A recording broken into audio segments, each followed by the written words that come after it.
क्या आपको मालूम है कि बिजली कैसे गिरती है? शायद नहीं मालूम होगा।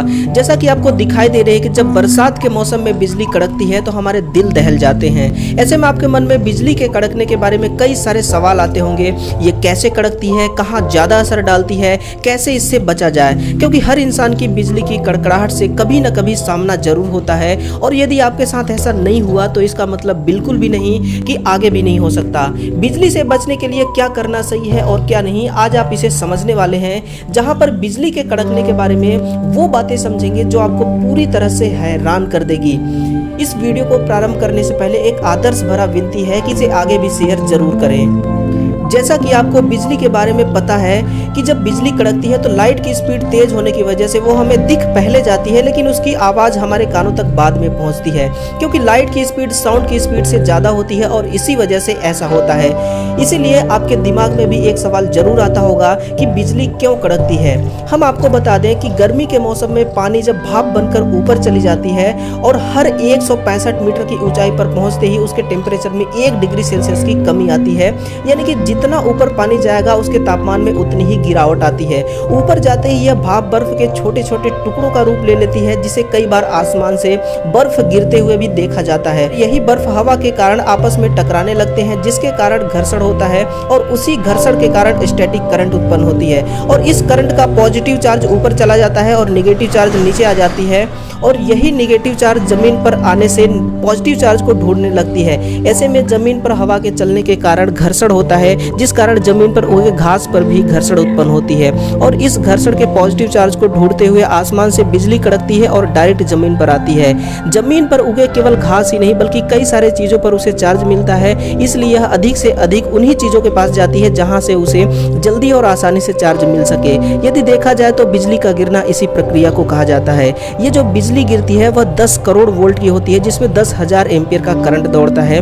दोस्तों, जो हमारे घरों में करंट आती है वो मात्र 220 वोल्ट का ही होता है, तो ऐसे में आप सोच सकते हैं कि 10 करोड़ वोल्ट कितना ज़्यादा होता है। और इसमें से जो हीट निकलती है वो 27,000 से 30,000 डिग्री सेंटीग्रेड की होती है। ऐसे में अकेले सूर्य का तापमान पृथ्वी पर केवल 6,000 डिग्री सेंटीग्रेड का ही तापमान देती है, तो आप अनुमान लगा सकते हैं कि कितना भयानक तापमान है। लेकिन इसकी सबसे बड़ी खास बात यह है कि इसकी टाइमिंग जो बहुत कम होती है, जो मात्र 0.005 सेकेंड के लिए स्ट्राइक करती है।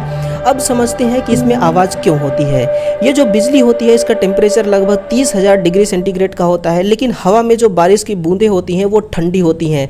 ऐसे में जब कोई गर्म चीज़ है और वह ठंड से मिलती है तो आवाज़ करती है। ठीक उसी प्रकार जब गर्म तेल में सब्जी का तड़का लगाया जाता है या फिर किसी गर्म रॉड को पानी में डालते हैं तो उससे भी आवाज़ आती है। अब दोस्तों, इसके बचाव के तरीके सामने रखे गए हैं, जहाँ पर बेंजामिन फ्रैंकलिन नामक वैज्ञानिक ने एक लाइटिंग रॉड को दुनिया के सामने रखी, जो कॉपर की बनी होती है, और इसे हम अपने घरों के ऊपर भी लगा सकते हैं, जिससे एक तार को कनेक्ट करके डायरेक्ट जमीन पर बिछा देते हैं। क्योंकि बिजली जब कड़कती है तो जमीन चाहे बिजली क्यों ना कितनी भी तेज हो उसे बिना किसी नुकसान के ग्रहण कर लेती है। इसी कारण से टेलीफोन एवं टावर लाइन में भी लाइटिंग अरेस्टर लगाई जाती है, ताकि बिजली कड़के तो ये रॉड के जरिए डायरेक्ट जमीन में चली जाए और टावर को कुछ भी नुकसान ना हो। दोस्तों, सोचो क्या होगा जब हवाई जहाज हवा में ऊपर जा रही हो और उसके ऊपर बिजली गिर जाए। आप बोलेंगे जहाज गिर जाएगी, लेकिन दोस्तों ऐसा कुछ भी नहीं होता, क्योंकि जहाज को ऐसे मेटल से बनाया जाता है जिससे बिजली गिरे तो पूरा करंट सरफेस एरिया में फैल जाए और फैलने के बाद जमीन पर चला जाए और ना ही जहाज पर कोई असर हो पाए। और हाँ, एक बात और समझने वाली है कि एरोप्लेन अंदर से खोखला होता है। यदि आपने हाई स्कूल में इंटर साइंस से पढ़ा होगा तो आपको पता होगा कि फैराडे ने एक पिंजरा बनाया था जिसके अंदर खड़े होकर वो बिजली देते हैं, इससे उनको बिजली का असर नहीं होता है। हम आपको बता दें कि बिजली हमेशा छोटा रास्ता खोजती है। अब आपके दिमाग में एक सवाल आ रहा होगा कि यदि इस पिंजरे को छुआ जाए तो क्या हमें बिजली का करंट लग सकता है? तो इसका जवाब ना है, क्योंकि ये भी पिंजरा बहुत ही अच्छा कंडक्टर से बना होता है जो डायरेक्ट बिजली को जमीन तक पहुंचा देती है। यदि आप इसे छुएंगे तो आपके लिए कुछ बचेगा ही नहीं, और इसलिए कहा जाता है कि बिजली गिरे तो कार के अंदर बैठ जाइए। ये सबसे महफूज जगह मानी जाती है,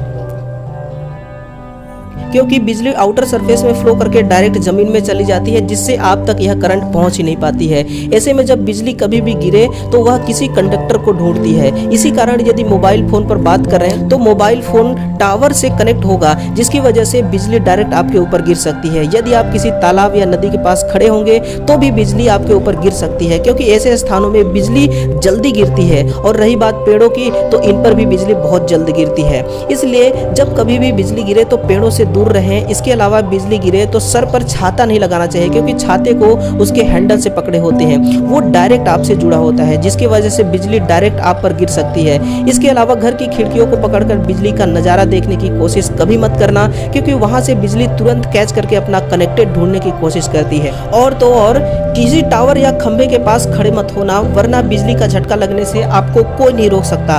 अब आप पूछेंगे कि भला ऐसे क्यों? टावर के पास तो लाइटिंग रॉड लगी होती है जो बिजली को डायरेक्ट जमीन में भेज देती है। तो दोस्तों आप यहाँ बिल्कुल सही हैं, लाइटिंग रॉड यही करती है। लेकिन जब ऐसा करती हो तो जमीन पर एक सरकमफ्रेंशियल एरिया तक जाती है, जहां तक बिजली फ्लो करती है। यदि आप उस एरिया में खड़े रहेंगे तो आपको बिजली का झटका लग सकता है। और ठीक ऐसा ही उन चीज़ों के साथ भी होता है जिन जिन चीज़ों के बारे में मैंने आपको बताया।